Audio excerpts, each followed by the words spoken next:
Borat Darpan Studio.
আমাদের সন্ধ্যার সময় যাই প্রোগ্রাম দেখে যাই প্রোগ্রাম বসে দেখে যাই আরে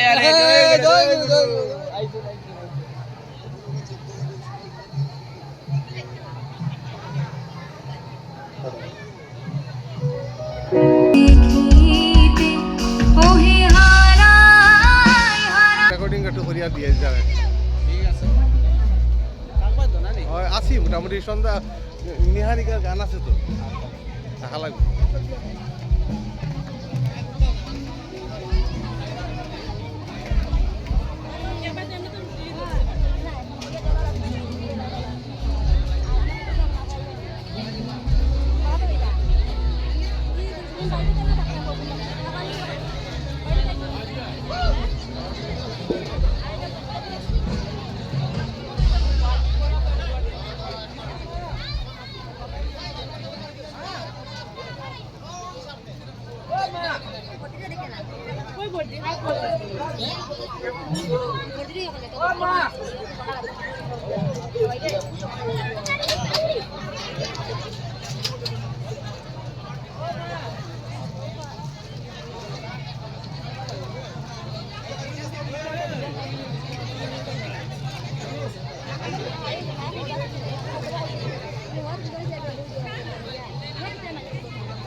আমার দিকে দেখিও, আমার দিকেও তাকাও। খাজো লাগবো এটা, বহুত দূর পর্যন্ত যাইব এটা, বুঝছেন? এটা বহুত দূর পর্যন্ত যাইব, বহুত মানুষে দেখবো এটা। ঠিক আছে।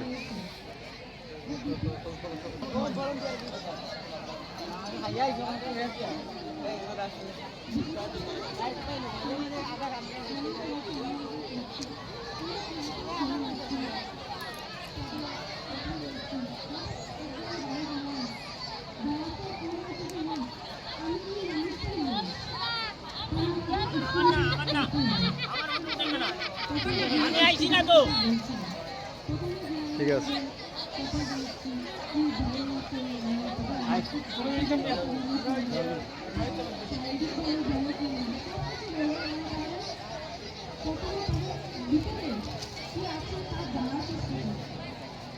সেই সময়তেই আমাদেরকে অভিভাবক আচার্যদের বিশেষ করে মায়েদেরকে বলছেন যে বিজয়কে যাতে মায়েরা বেশি যায়, কারণ একজন মা একটা রান্না করে যে নদীর মধ্যে স্নান করে উঠছি আমরা, আমাদের গায়ে কতটুকু ময়লা আছে, আমাদের মনে কতটুকু পাপ আছে, সেই পাপটা আমরা ধুয়ে ফেলছি।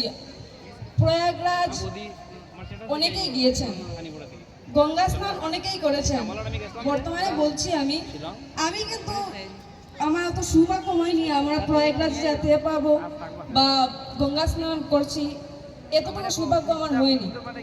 কিন্তু ডিপি ওয়ার্কের যে নদীটি আছে না, সেই নদীকে স্নান করে আমি অনেক পূর্ণ ফিল করছি। এখন 3 বছর আগে আমার ভিতরে যেভাবে কাম কুদ লুভ সেই রিপুগুলো যেভাবে কাজ করতাম, বর্তমানে এসে আমার এই কাম কুদ লুভটা আস্তে আস্তে কমছে। তাই ডিপি ওয়ার্কের কারণ ডিপি ওয়ার্ক অভিজ্ঞতা বলেছেন যে তিনি সমস্ত বিশ্ব দাঁড়িয়ে দিয়েছেন। হ্যাঁ, তিনি বিশ্ব সমস্ত দাঁড়িয়ে দিয়েছেন। তাই বলেই তো দীক্ষিত অদীক্ষিত সব মিলেই এত সুন্দর একটা আঞ্চলিক উৎসব হচ্ছে এখানে, যে উৎসবে একটা মানুষের মিলন ঘটছে, মানুষের আন্তরিক মিলন ঘটছে, যেখানের মধ্যে রয়েছে প্রেম প্রীতি ভালোবাসা, ঠাকুরের প্রতি অসাল টান। সেই টানের দ্বারাই তো মানুষ এখানে আসছে। এখানে মানুষের উপস্থিতির কারণ কি? এখানে ঠাকুরের উপস্থিতির কারণ হচ্ছে মানুষ। ঠাকুর মানুষ চেয়েছেন এবং অভিজ্ঞতা সেই ডিপিওয়ার্কদের মানুষটিকে এনে দিয়েছেন। বর্তমানে আপনারা দেখেছেন অনেক বছর আগে দীক্ষা অনেকে নিত, কিন্তু দীক্ষা নেওয়ার পর না সবাই ইষ্টবিধিটা করতে করতে ছেড়ে দিত। ছেড়ে দেওয়ার কারণ কি? সবাই যোগাযোগ রাখতো না। হয়তো ঋত্বিক দাদারা এসে দীক্ষা মন্ত্র দিয়ে গেলেন, তারপর আর ওদের নির্দেশ দিচ্ছেন সেই হচ্ছে আমাদের নো দাইসেলফকে জাগানোর জন্যই এই যজন, এই ডিপি ওয়ার্কস, এই উৎসব যাবতীয় কর্ম প্রবর্তনা, অর্থাৎ সৎসঙ্গের সামূহিক সর্ববিধ কর্ম প্রবর্তনার মূলে আছে আমার নিজে হয়ে ওঠা, আমার ঠাকুরত্বের জাগরণ। অর্থাৎ আমার ঠাকুরত্বের যদি জাগরণ না ঘটে, তাহলে এই লক্ষ লক্ষ টাকা খরচ করে উৎসব এর কোনো কাজ হবে না। আমার এই সাদা ড্রেস পরে আমার জয়গুরু দিলে কাজ হবে না। এটা হচ্ছে মুদ্রা কথা। আর নিজত্বের আমার ঠাকুরত্বের জাগরণ যদি হতে হয়, তাহলে যেটা প্রয়োজন, পূজনীয় অবিন্দার একটি কথা শুনেছিলাম, আমার কথাটা খুব ভালো লেগেছে, আপনাদেরও আশা করি ভালো লাগবে। আমি ওই চিরায়ত বক্তৃতা দিচ্ছি না, চিরায়ত কথাগুলো বলছি না, আমি ছোট ছোট কথাগুলো বলছি। দেখুন, আমরা এখানে যারা যারা আছি, মনে হয় এখানে বেশিরভাগ আছি আমরা পরম প্রেমময় শ্রী শ্রী ঠাকুরের আদর্শবান দীক্ষিত, এবং অনেকেই আছেন এখানে হয়তো ঠাকুরকে ভালোবাসেন, তারা তাই এসেছেন, ঠিক আছে। কিন্তু আমরা যারা ঠাকুরের চরণাশ্রিত, তাদের উদ্দেশ্যে কথাগুলো বলছি। পূজ্যপাদ অবিন্দ বলছিলেন আমরা সবাই সৎসঙ্গ, সবাই আমরা ঠাকুরের জয়গুরু দেই। আমরা অনেক এইভাবে আমরা সবাই এখানে কথা বলতে পারেন, গান করতে পারেন, সবাই কাজ করে। এই যে আমরা ভালোবাসি ঠাকুরকে, আমরা সবাই ভালোবাসি, এই ভালোবাসাটা কেমন? আমি ঠাকুরের উৎসব হচ্ছে, সেখানে আমি 1 লাখ টাকা দিয়ে দিলাম, আমার আছে 10,000 দিলাম। কেউ বাড়িতে ঠাকুরঘর খুব সুন্দর করে বানিয়ে রাখলাম, বছরে একবার আমি সৎসঙ্গ দিলাম, নানাবিধ লাস্টে কাজে গিয়ে আমি প্রভু যোগদান করলাম। আমি সৎসঙ্গ। প্রভু এখন যাইবা এতে আমার বেশ ভালোই চলছে।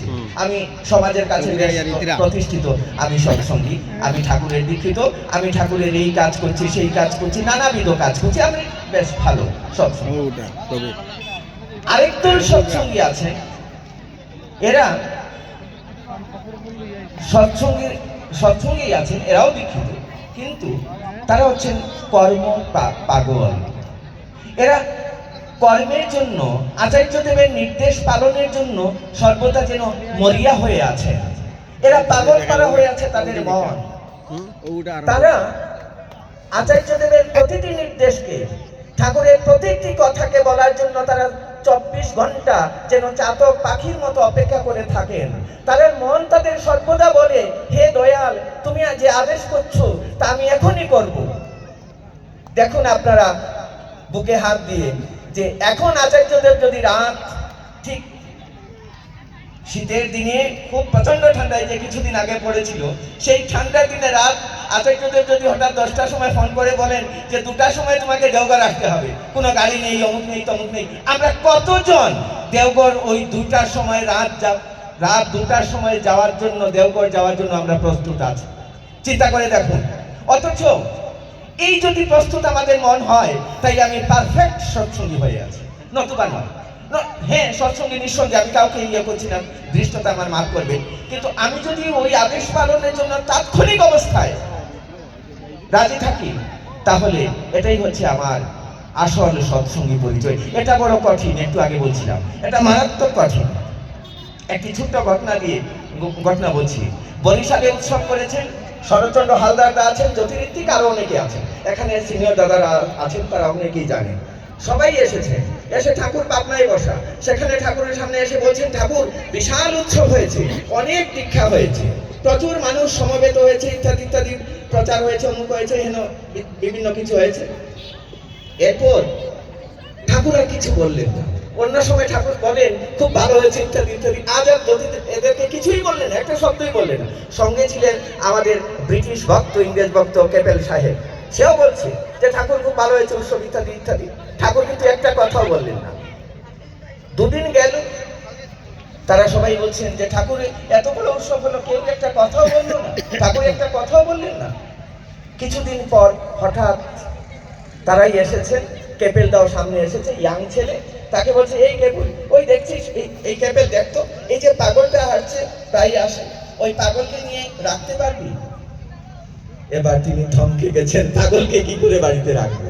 বললেন, দেখ, তোকে রাখতে হবে, ওকে নিয়ে সুস্থ করে তুই। তিনি তার বাড়িতে পাগলকে নিলেন, বহুবিধে রাখলেন, সেখানে পাগলের যন্ত্রণা সহ্য করতে লাগলেন। এবার এমন অবস্থা হলো, আমি সংক্ষেপে বলছি, এবার এমন অবস্থা হলো যে ওই তিনি আর ঘরে থাকতে পারবেন না, পাগলের জ্বালায় নানাবিধ অত্যাচার উপদ্রব শুরু করছে। এসে ঠাকুরকে বললেন, ঠাকুর, আমি আর অসম্ভব, আমি আর পারছি না ওই পাগলকে সামলাতে, দয়া করে আপনি বলুন। এরপরে ঠাকুর বললেন, না, তোকে সামলাতে হবে। এরপরে ঠাকুর বললেন, শেষ পর্যন্ত, আমি খুব সঙ্গে বলছি, শেষ পর্যন্ত তাকে বিড়ি দেখলেন, সে বিড়ি খায়, বিড়ির ম্যাটেরিয়ালস দিলেন, সে বিড়ি বানানো শুরু করলো। বিড়ি বানিয়ে সে মোটামুটি পাগলামো ছেড়ে দিল। যেদিন সে পাগলামো ছেড়েছে, বিড়ি বানাতে শুরু করেছে, সেদিন কেপেল এসে ঠাকুরকে বলছেন, বেশ পরের ঘটনা, 1 বছর পরের ঘটনা, ঠাকুরকে বলছেন, কেপেলদা, ঠাকুর, এবার পাগলটা ভালো হয়ে গেছে, আমি খুব খুশি যে পাগল এবার বিড়ি বানাতে পারে, এবার সে আমাদের মতো মানুষ হয়ে গেছে। ঠাকুর বলছেন, এটা হলো তোমার সৎসঙ্গী জীবনের প্রথম পাস, প্রথম সার্টিফিকেট।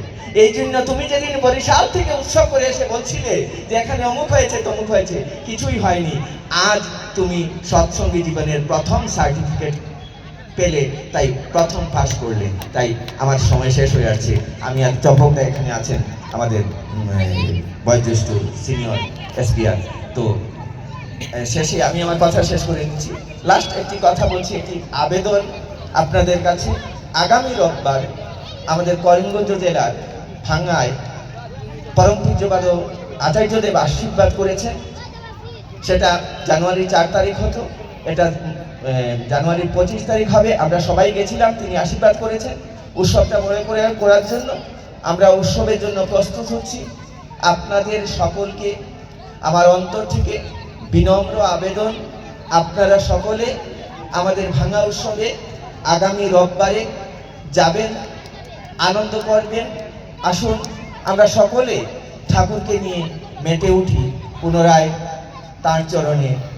আপনাদের আমার সকলের যাতে তার আশীর্বাদ আমাদের মাথায় বর্ষিত হয়, তার আশীর্বাদে আমরা যাতে সকলেই স্নাত হই, এই কামনা করে আমার কথা শেষ করছি। সব্বে ভবন্তু সুখিনা। জয়। এই সভার সভাপতি মহাশয়, উপবিষ্ট জ্ঞানী গুণীজনেরা,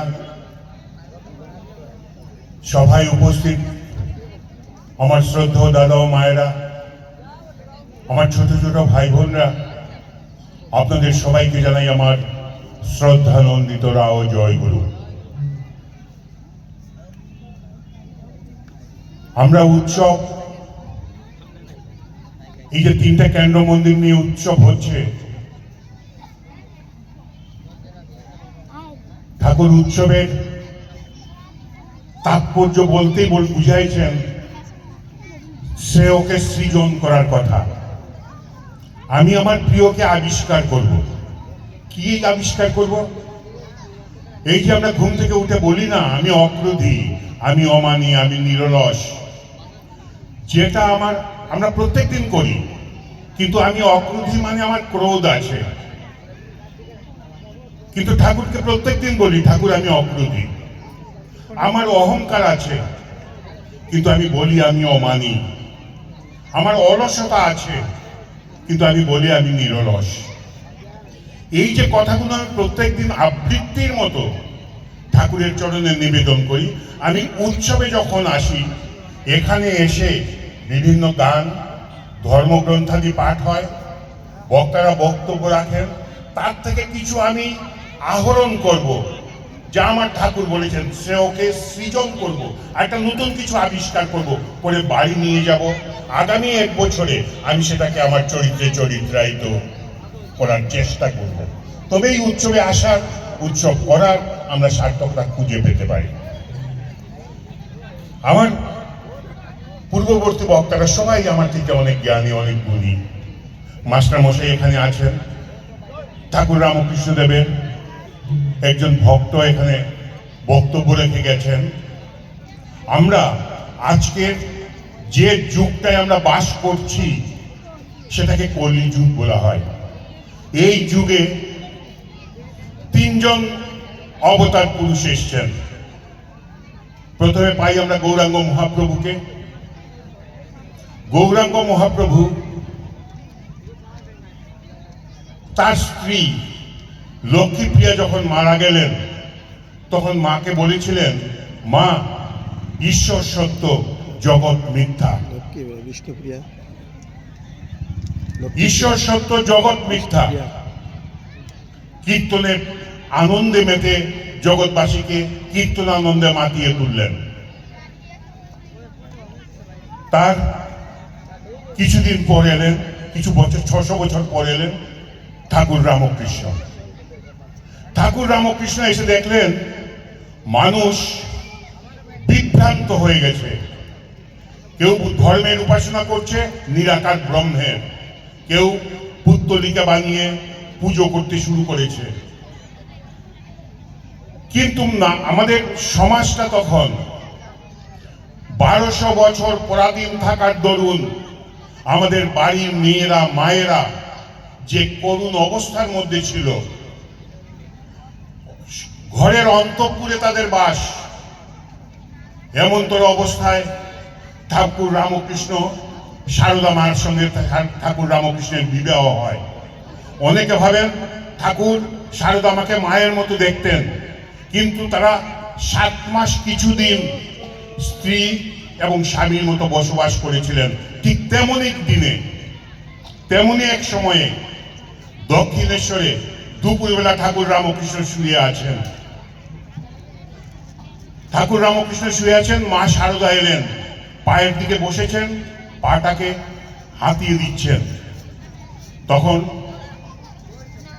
মা সারদা ঠাকুর রামকৃষ্ণকে প্রশ্ন করেছিলেন, জিজ্ঞেস করেছিলেন, আমি তোমায় একটা কথা বলবো?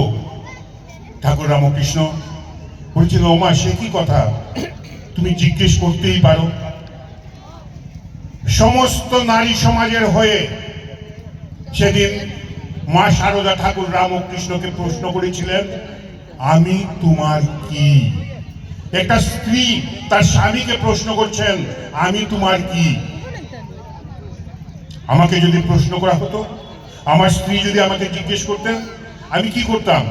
বলতাম, তুমি বেশি ন্যাকামি করো না তো, 40 বছর বিয়ে হয়েছে, এখন জিজ্ঞেস করছো আমি তোমার কি? তুমি আমার স্ত্রী কিংবা ওয়াইফ, এই ধরনের উত্তর দিতাম।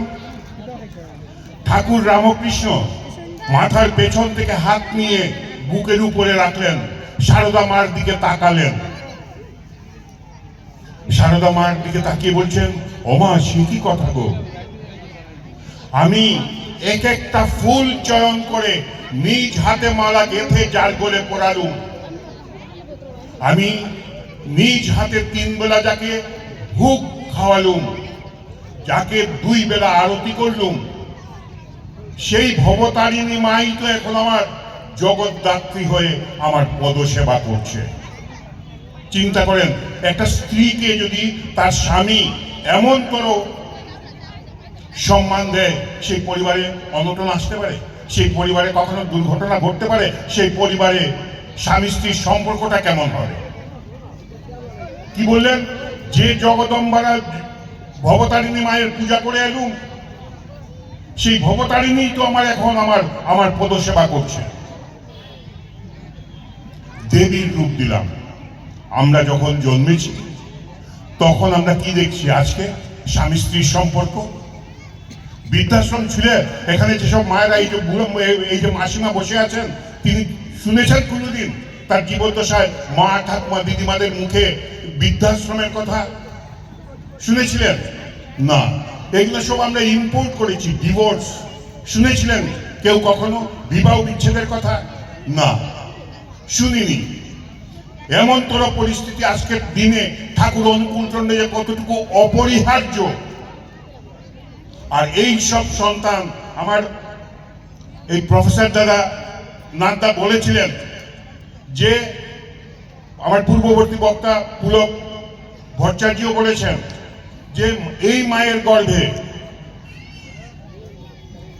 রাবণও জন্মায়, রামও জন্মায়।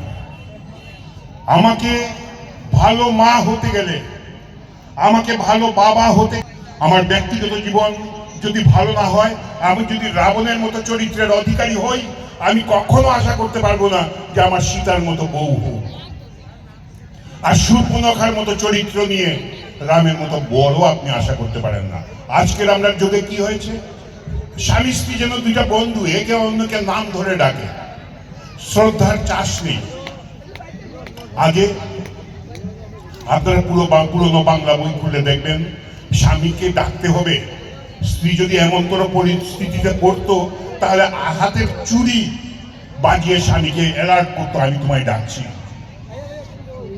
আস্তে আস্তে আমরা দেখেছি আমার মাকে, অগো অমুকের বাবা, তোমার সঙ্গে কথা ছিল, এইভাবে বলতে শুনেছি। আজকে এই সুব্রত, তোমার সঙ্গে আমার কথা ছিল, স্বামীকে নাম ধরে এইভাবে ডাকা হয়। এই যদি আমার শ্রদ্ধা হয় স্বামীর প্রতি, আর আমার ভালোবাসা যদি আমার স্ত্রীর প্রতি তেমনতর তুই তুকারি হয়, সে বাড়িতে কেমনতর সন্তান জন্মাবে, সেটা আপনারা যারা বসে আছেন এতক্ষণ ধরে আমাদের কথাগুলো শুনছেন, তারা বিচার করেন আমার পরিবারে ভালো সন্তান আসতে পারে কি পারে না। তার জন্য কিসের প্রয়োজন? প্রয়োজন আমার একটা আদর্শের। তাই ঠাকুরকে অনুকূল চন্দ্র এত প্রাসঙ্গিক যে আমাকে বিয়ে কাজকে করতে হবে, কার সঙ্গে আমার বিয়ে, তার জন্য একজন গুরুর আমার প্রয়োজন হবে। এলেন ঠাকুর রামকৃষ্ণের দাদা বলছেন যে, আমি আসার সময় ঠাকুর অনুকূল চন্দ্রের মন্দিরে আমি আমার ঠাকুরকে প্রণাম করে আসি। আমরা নিমাইকে পেয়েছি। নিমাই কি বলেছিলেন? এই নাম নয় রে নিতাই, আরো নাম আছে, এই নাম নিয়ে যাবে ওই নামের কাছে। ঠাকুর রামকৃষ্ণদেব কি বললেন? ঠাকুর রামকৃষ্ণদেব বললেন, আমি এবার পার্শ্বদের পূর্ণ জ্ঞান দিচ্ছি না, আমি আবার আসবো। আমি যদি তোমাদের পূর্ণ জ্ঞান দেই, তাহলে তোমরা সহজে আর আমার কাছে আসবে না। আমি বিনীতভাবে যারা ঠাকুর রামকৃষ্ণের চরণাশ্রিত, তাদেরকে জিজ্ঞেস করার একটা ইচ্ছা হয়, যে আপনারা কি খুঁজে দেখেছেন যে ঠাকুর রামকৃষ্ণ বিগত হবার 140 বছর হতে চলছে, আপনারা কি কখনো খুঁজে দেখেছেন ঠাকুর রামকৃষ্ণ যে বলে গেছিলেন যে আমি আবার আসব, তিনি এসছেন কিনা? ঠাকুর রামকৃষ্ণের বিদেহী হবার পর 2 বছর 1 মাসের মধ্যে ঠাকুর অনুকূলচন্দ্র এই ধরাধামে আসেন। ঠাকুর ও ধরাধামে এসে ঠাকুর রামকৃষ্ণ স্ত্রীকে উঠিয়েছিলেন মা রূপে, আর ঠাকুর রামকৃষ্ণ মাতা মনমোহিনী দেবীকে জগতের কাছে প্রকাশ করলেন যে মা যদি ভালো না হয় তাহলে সুসন্তান পৃথিবীতে আসতে পারে না। অনেকে বলতো ঠাকুর আপনার চাইতে আপনার ছোট ভাইদের ঠাকুর ভালো পছন্দ, আপনার মা পছন্দ করেন, আর আপনি সারাদিন মা মা মা মা করতে থাকেন কেন? ঠাকুর উত্তর দিতেন না। একদিন ঠাকুর দেখছেন, ঠাকুর জীবনে একটা মাত্র মন্দির তৈরি করেছিলেন তার মায়ের জন্য, হুজুর মহারাজের মন্দির। সেই মন্দির থেকে মা নাম ধ্যান করে বেরোচ্ছেন, মায়ের সম্পূর্ণ শরীর দিয়ে যেন জ্যোতি বেরোচ্ছে। তখন তিনি ভাবলেন, আমার মার শরীর দিয়ে যখন এরকম জ্যোতি বেরোচ্ছে, আমি যদি বসে নাম ধ্যান করি তাহলে হয়তো আমার শরীর দিয়ে এমন করে নাম ধ্যান হবে আর জ্যোতি বেরোবে। তিনি যে নাম ধ্যান যখন করতে বসেছেন, দেখেন হুজুর মহারাজের শরীর থেকে একটা আলো এসে তার শরীরে প্রবেশ করলো, আর তার শরীর মনের মধ্যে আনন্দ হতে লাগলো। তিনি দরজা খুলে দৌড়াতে শুরু করলেন, বলছেন আমার আনন্দ আর কমছে না। দৌড়াচ্ছেন ভাটিবনের মাছ দিয়ে, আনন্দ কমছে না। বলছেন আমি দৌড়াতে দৌড়াতে কেশবপুরের মাঠ পার হয়ে গেলাম, আমার কোনো ক্লান্তিও নেই, আর মনের মধ্যে শুধু আনন্দ।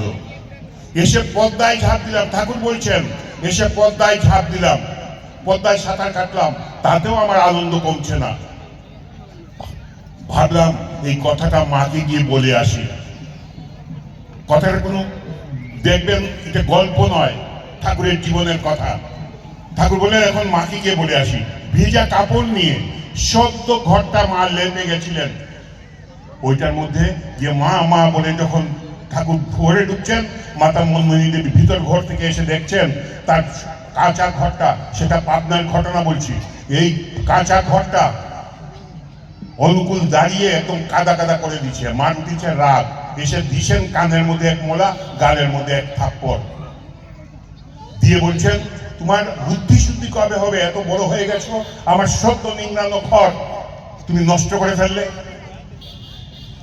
ইন দি মিন টাইম তার ছোট ভাই বাদলদা আমরা ডাকি, আপনারা ভাবেন আলোচনা প্রসঙ্গে ঠাকুরের ছোট ভাই বাদলদা ছোট্ট ছোট্ট পায়ে এই মাটির লেপা ঘরের উপর দিয়ে হেঁটে হেঁটে আসছেন। মা বলছেন আরে শোনো আমার, তুমি মাটিতে পা দিলে কেন? উঠো, আসো আমার কোলে আসো। বাদলদাকে তুলে দিলেন, আঁচল দিয়ে পায়ের নিচটা মুছিয়ে দিলেন। ঠাকুর তখন ভাবছেন আমার মা আমাকে তো এম্বা বলতে পারতো, এরকম করে তো আমার মা আমাকে বলতে পারতো।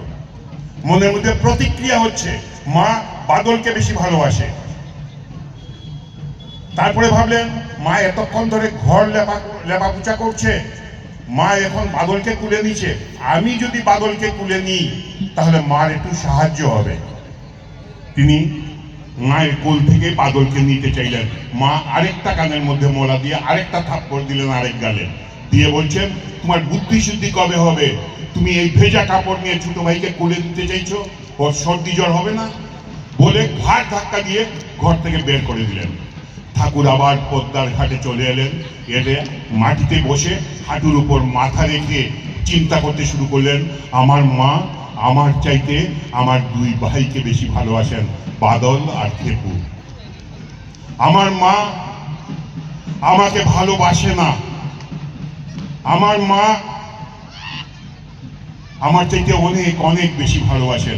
ঠাকুর বলছেন আমি যত এই কথাটা চিন্তা করছি তত সংকুচিত হয়ে পড়ছি, আমার মনের থেকে মনটা যেন আমার একদম ছোট্ট হয়ে যাচ্ছে। হঠাৎ ঠাকুর বলছেন আকাশের প্রাণের 2 হাত তুলে আমি চিৎকার করতে শুরু করলাম, আমার মা আমাকে ভালোবাসুক বা না বাসুক, আমি আমার মাকে ভালোবাসি। আমার মা আমার চাইতে আমার ভাইদের বেশি ভালোবাসুক, তবু আমি আমার মাকে ভালোবাসি। আমার মা আমাকে যদি একদম ভালো না বাসে তবুও আমি আমার মাকে ভালোবাসি, আমি আমার মাকে ছাড়া বাঁচতে পারবো না।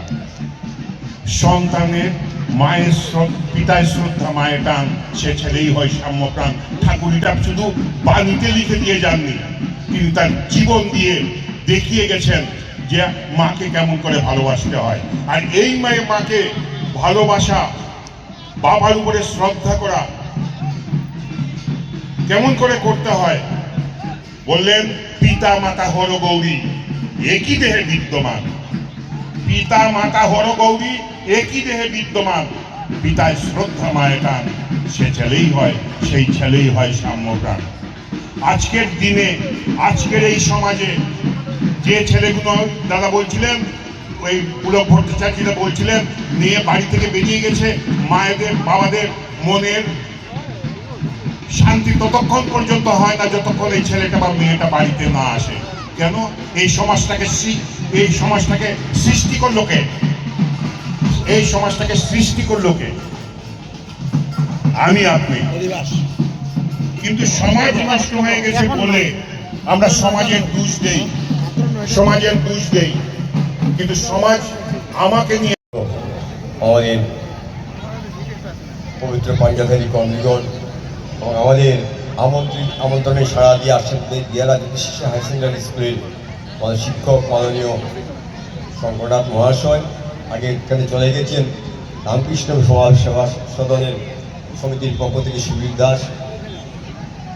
আমি তাদের এই ধর্মসভা থেকে আমাদের ওনাদের মূল্যবান বক্তব্য রাখার জন্য, শোনার জন্য যে তারা গিয়েছেন, তার জন্য তাদের কাছ থেকে আমি কৃতজ্ঞতা প্রকাশ করছি।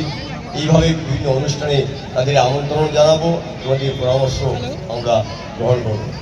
অন্যদিকে আজকের এই আঞ্চলিক উৎসব পরম পূজ্যপদ আচার্যদেবের আশীর্বাদই সম্পন্ন হতে চলছে। আশীর্বাদ পেয়েই তিনটা মন্দিরের পক্ষ থেকে যেভাবে তিনি দায়িত্ব দিয়েছিলেন, বলেছিলেন 3টা মন্দিরে 3টা ভাগ করে নেওয়া হোক। বিহারাদি দায়িত্ব পালন করার চেষ্টা করেছি, ঢলচড়া করেছি, সোনাপুর বিরাট কর্মযজ্ঞ করেছি। এই সার্বিকভাবে সমস্ত এই উৎসবকে সফল করতে গিয়ে শিলচর শহর, বরাক উপত্যকা এবং বিভিন্ন অঞ্চলে গুরুভাই ছাড়াও বিভিন্ন পরিবার থেকে আর্থিক সহায়তা, শারীরিক সহায়তা, মানসিক সহায়তা বিভিন্নভাবে করেছেন। প্রশাসনের দিক দিয়ে তারা সহযোগিতা করেছেন, সোশ্যাল মিডিয়ার দিক দিয়ে আমাদের অনেক আগবাড়ি নিয়ে গেছেন। এছাড়াও এই অঞ্চলের বিভিন্ন সম্প্রদায়, বিভিন্ন ধর্মের মানুষরা আছেন, তারা এই অনুষ্ঠানকে সফল করতে গিয়ে যেভাবে সহযোগিতার হাত বাড়িয়ে দিয়েছেন। আমাদের এখানে উৎসবস্থলের পাশে শ্রীযুক্ত সুজিত পাল মহাশয়ের ওনাদের বাবার স্মৃতিতে 30 বছর যাবৎ অষ্টপ্রহর কীর্তন হতে চলছে। আজ থেকে 18, 19, 20 ওনারা আমাদের উৎসবকে কীভাবে সফল করা যায় তার জন্য তারা সাহায্যের হাত বাড়িয়ে দিয়েছেন। আজকে অধিবাস ওরা বলেছেন, আমরা সন্ধ্যা 9টা পর্যন্ত আমাদের কোনো মাইক বাজবে না, ঘরে আমরা বক্স বাজিয়ে আমাদের অনুষ্ঠান করব, কিন্তু এত বড় অনুষ্ঠান আপনারা সফল করুন। তার জন্য ওনাদের পরিবারের কাছে আমরা কৃতজ্ঞতা জানাচ্ছি। আমরাও চেষ্টা করবো ঠিক 9টার মধ্যেই আমাদের অনুষ্ঠান সমাপ্ত করে। আচার্যদেব চান না কারোর মনে কোনো কষ্ট দেওয়া হোক। তারা যেভাবে আমাদের সহযোগিতা করেছেন, আমরা যাতে তাদের এই অনুষ্ঠানে অংশগ্রহণ করি, অনুষ্ঠানকে আরও আমরা সুন্দর করে তুলি। আমাদের এই অনুষ্ঠানে করতে গিয়ে রান্নার ব্যাপারে যেসব, যদিও তারা টাকা পয়সার বিনিময়ে আসছে, কিন্তু তারা যদি কাজ না করতেন আজকে সুন্দরভাবে এগুলো সমাপন হতো না। যারা দিনমজুরি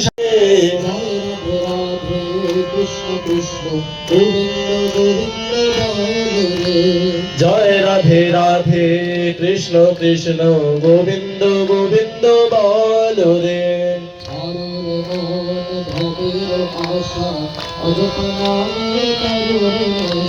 ছাড়রে মন ভবের আশা, অজপা নামে করুরে নেশা। গোবিন্দ নামটি বদনে নয়ে, রাধে গোবিন্দ নামটি বদনে নয়ে, নয়ন নিরেশনা ভাসরে। কৃষ্ণ কৃষ্ণ গোবিন্দ গোবিন্দ জয় রাধে রাধে কৃষ্ণ কৃষ্ণ গোবিন্দ গোবিন্দ বল রে গোবিন্দ গোবিন্দ গোবিন্দ গোবিন্দ রাধে গোবিন্দ গোবিন্দ গোবিন্দ গোবিন্দ গোবিন্দ বলে সদা ডাকরে কৃষ্ণ কৃষ্ণ জয় রাধে রাধে কৃষ্ণ কৃষ্ণ গোবিন্দ গোবিন্দ বল রে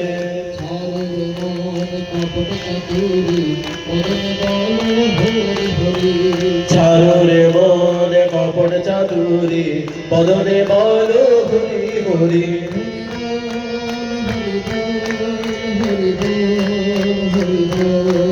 হরি বল হরি বল হরি বল হরি বল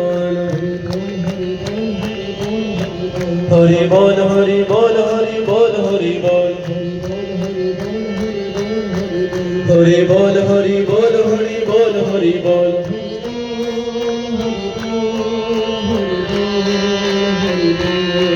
হরি বল হরি বল হরি বল হরি বল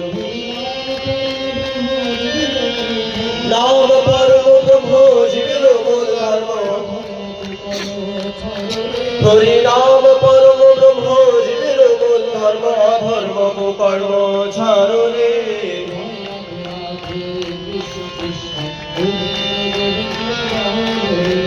জয় রাধে রাধে কৃষ্ণ কৃষ্ণ গোবিন্দ গোবিন্দ বল রে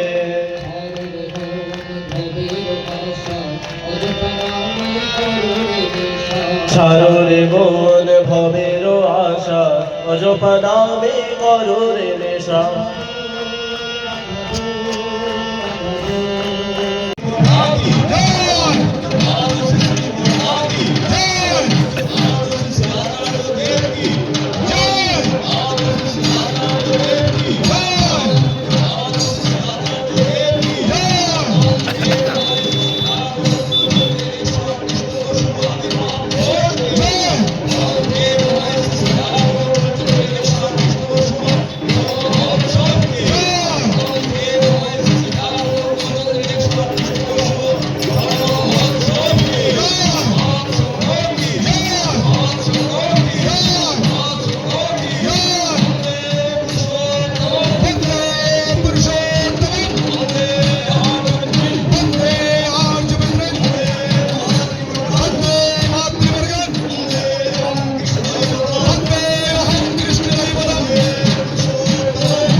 চার দোকানে 19 পকড়া পকড়া লোয়ার যাও যাও না যাও ও পকড়া পকড়া করে দাও